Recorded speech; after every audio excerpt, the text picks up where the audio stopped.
Number 3 versus number 6. It's going down this week on a Thursday. That's right. The 6th ranked Virginia Tech Hokies headed to Stillwater to take on David Taylor's Oklahoma State Cowboys. And I can't wait for this duel. I can't wait for a number of reasons. One, it's my first time back in Gallagher-Iba in a couple years.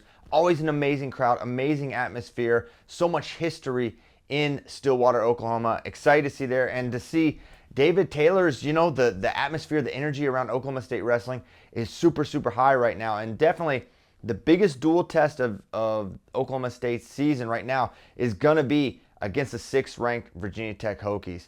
And so it's on a Thursday, which is a little unique. So you need to maybe adjust your schedule a little bit because you're not going to want to miss this one. I'm going to get into a full duel preview. Going to talk about all 10 matchups and who I think is the likely winner at every weight. And there's some weights where there's big favorites, there's some where some slight favorites, and there's a lot of toss-ups here. We're going to start at 125. This is one of the toss-ups. You're going to have Troy Spratley of Oklahoma State taking on Eddie Ventresca, Virginia Tech. Now, Eddie is a past All-American from 2 seasons ago. Spratley had a great freshman campaign, and they both have looked fantastic so far to start the year.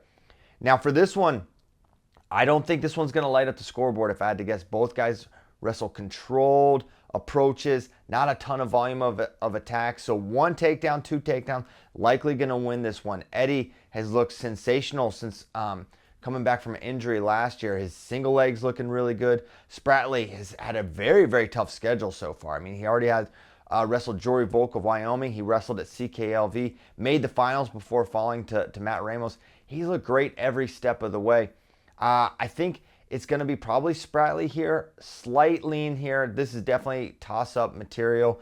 Whoever gets the first takedown, I think is going to be in the driver's seat. If you get that first one, you're probably going to be able to sit back, defend, and hold the other guy off. So don't be surprised if someone goes after it early. If we don't see an early takedown, this could be a 1-1 sudden victory type of match. That would not surprise me at all. Moving on to 133. This is a match where coming into the year, I would have said probably a pretty heavy favorite for Virginia Tech at 133 and Conor McGonagle. But now the emergence of Reese Witcraft, the longtime Cowboy, who is wrestling fantastic. There's no other way to put it. He had an amazing CKLV wrestling back for 4th. He had a come from behind victory against Cleveland Belton in Bedlam last week. So Reese is looking really good.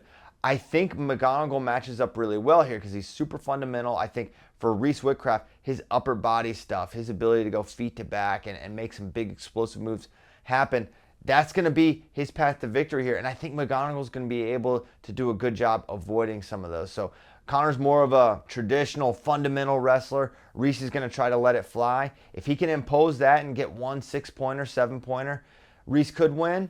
But I think it's McGonagle getting the Hokies on the board at 133.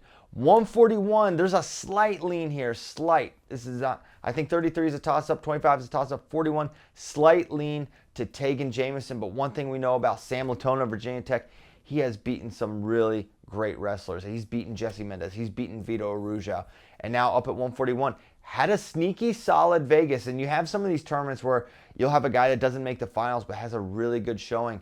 I thought Sam Latona had a very nice showing at CKLV, but it was Tagan Jameson who ended up making the finals, upsetting Brock Hardy before falling to Jesse Mendez, the national champion.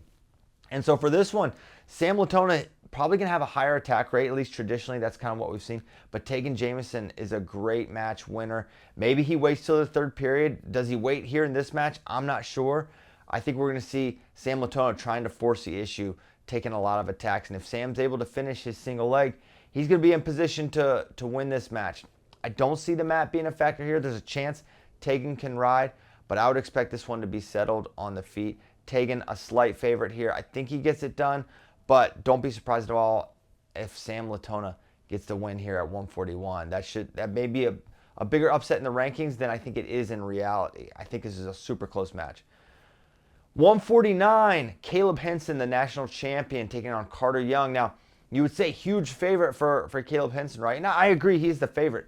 But these guys had a pretty competitive match at CKLV where Carter Young had the first takedown. Caleb had to get that quick escape takedown, and then he really controlled it from there against Carter Young. And don't be surprised if Caleb widens the gap a little bit here, doesn't give up that first takedown. But Carter Young, super tricky, great with drags, good single leg. If he can improve his finishing as the season goes along, Carter Young could be an All-American caliber guy at the end of the year. But right now, Caleb Henson, who are we kidding? He's a national champion for a reason. He's my pick. I think it's probably not bonus point territory, although for the dual meet, Virginia Tech could probably use a bonus point somewhere along the line. I think Henson wins by decision here. 57, this is going to be a crazy one, guys. Caleb Fish from Oklahoma State, who got pulled out of redshirt before Cliff Keen, Las Vegas, taking on Rafael Hippoo of Virginia Tech. Hippoo, he's a high flyer, kind of like Caleb Fish, and he's more of an unknown commodity right now, whereas Fish has been around. He's NCAA qualifier. He's won some big matches in his career. For Rafael Hippoo, this is probably the biggest dual atmosphere he will have ever wrestled in. And how's he going to react in an adverse crowd? You know, it's going to be loud there in Gallagher-Iba. I think, you know, this is a match where it could go either way. Who lands the big move? I got Hippoo winning this one. I don't know how it's going to play out, but I think they get on the board here. Virginia Tech gets the win. I think a little more upside. Caleb Fish, he could prove me wrong here. He's got a lot of big moves in his arsenal, but Hippoo's super good. 65, edge for Oklahoma State. Cam Amin taking on Mac Church. I expect it to be Mac Church.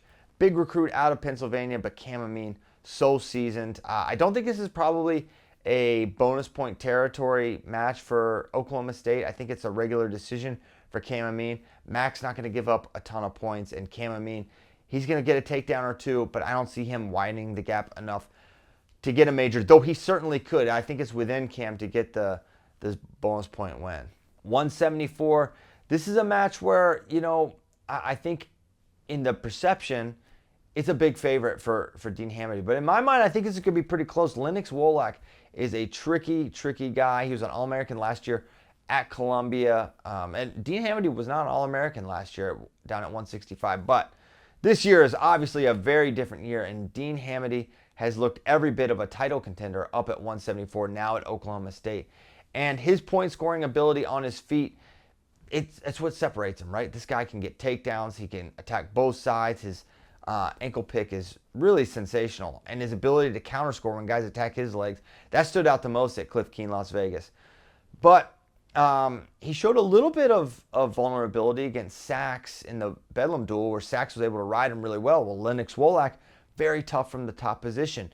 Potentially a path to exploit against Hamdy. Maybe not.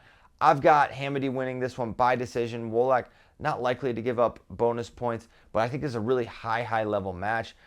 Lwak's tricky in a lot of exchanges, so don't be surprised if Dean has a hard time getting some of these takedowns against Lwak. Then we go to 184. This is a big favorite for Oklahoma State. Dustin Plott, NCAA finalist. He's going to be taking on, that's a question, right? I think there's a couple guys that Coach Roby could use. It could be TJ Stewart. He's an All-American last year. Could be Sam Fisher. Fisher's super tough guy. He's very under the radar, not likely to be the starter, but if you're looking for a guy that can come out, fight hard for 7 minutes, Fisher may be the wrestler to use in this situation. So whether it's Stewart, whether it's Fisher, doesn't really matter. It's just going to be a win for Oklahoma State. The question is margin of victory. And I think Fisher is the guy maybe best positioned right now to preserve margin of victory, as TJ Stewart's definitely been struggling to start the year. I don't know who they're going to use. Could go either way, but one thing's for certain, Oklahoma State probably winning this match and probably looking for bonus points at 184.